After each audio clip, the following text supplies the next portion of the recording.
लेकिन इस बीच ज़ेलेंस्की सामने आए थे जिसने नेटो को कहा था कि खतरा जिस तरीके से परमाणु थ्रेट बना हुआ है, नेटो को भी तैयारी कर लेनी चाहिए उस खतरे से बचने के लिए। क्या यह उसका असर है? बिल्कुल। अभी नेटो भी इसके ऊपर अपनी मीटिंग उनकी अभी हुई है, जिन्होंने अभी जो बयान आया है उनका उनकी मीटिंग के बाद आया है। दो चीजें और अहम है। बिल्कुल सर, लेकिन ये सक्रियता जो नेटो की बढ़ रही है और एक तरह से धमकी दी जा रही है, सीधा वार पलटवार किया जा रहा है, इस पर हम बातचीत करेंगे। एक और बड़ी खबर, पुतिन को यूरोपियन यूनियन की बहुत बड़ी धमकी। देखिए, यूरोप की भी जो एक्टिविटी है वो बढ़ गई है। कोई भी न्यूक्लियर हमला किया तो बर्बाद कर देंगे, ये ईयू कह रहे हैं। यूक्रेन पर एटमी हमला किया तो रूसी सेना को खत्म कर देंगे। तो सर, आपको लगता है कि जिस तरह की अब ईयू भी एक्टिविटी दिखा रहा है, सक्रियता दिखा रहा है, और उसके बाद फिर अब नाटो भी सामने आ चुका है, तो रूस के लिए ये थोड़ी सी डिफिकल्ट सिचुएशन है कि लगातार जो बयानों की बॉम्बार्डिंग है वो हो रही है। जी हाँ, देखिए, रूस जो है बार बार नेटो देशों को और अमेरिका को ये धमकी दे रहा है। ये लोगों को हर रोज जरूरत पड़ने वाली लॉन्ड्री बिजनेस शुरू करके महीने का 3 लाख फायदा बनाते हैं। आपको करना है तो फ्रीडम ऐप को अभी डाउनलोड कीजिए। अगर उन्होंने रूस के अस्तित्व को कोई खतरा पहुंचाया तो रूस जो है अपनी न्यूक्लियर हथियारों का इस्तेमाल करेगा।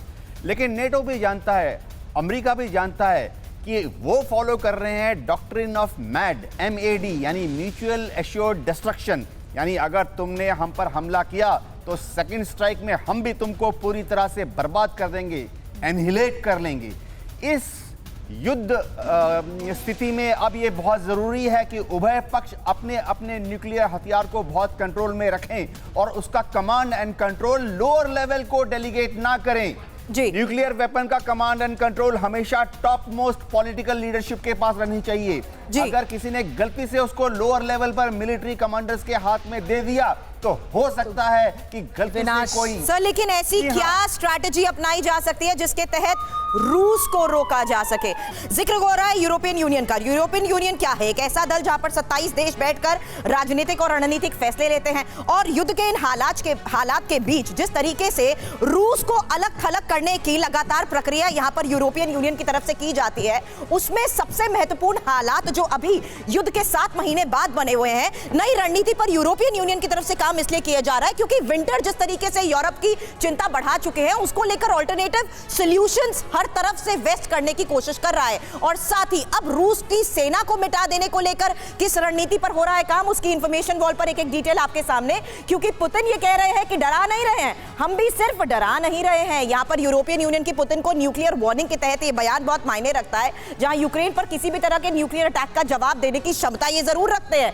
और बड़ी बात, यूरोपियन यूनियन हो या नेटो और दूसरे देश मिलकर इस हमले का जवाब देने के काबिल हैं। रूस के एटमी हमले पर हमारा जवाब बहुत पावरफुल होगा, ये जोसेफ बोरेल की तरफ से कहा गया है, जो कि यूरोपियन यूनियन के फॉरेन पॉलिसी चीफ है। और ऐसा मिलिट्री एक्शन होगा कि रूसी सेना पूरी तरीके से नष्ट हो जाएगी। और महत्वपूर्ण बातें, जिस तरीके से रूस की सेना को मिटा देने के तहत इस पूरे कॉन्फ्रेंस के दौरान लिए गए हैं, उसकी एक एक डिटेल हम आपको बता रहे हैं। लेकिन हालात जो अभी बने हुए हैं उसके तहत यह कहना गलत नहीं होगा रवि कि अब पूरी तरीके से पश्चिम जुट चुका है कि आखिर कैसे इन हालात को काबू में किया जा सके। निनाद सर हमारे साथ इस वक्त है। निनाद जी, जो हालात 7 महीने के तहत बने हुए हैं, एग्रेसिव मोड में आ चुका है अब रशिया, कौन रोकेगा उसे और कैसे ये संभव हो पाएगा? क्या यूरोपियन यूनियन की तरफ से की जा रही है बैठक और नेटो की इस रणनीति का कोई असर आप देखते हैं? देखिए, जैसे आपकी रिपोर्टिंग बता रही है, प्रलय की उल्टी गिनती शुरू हो गई है।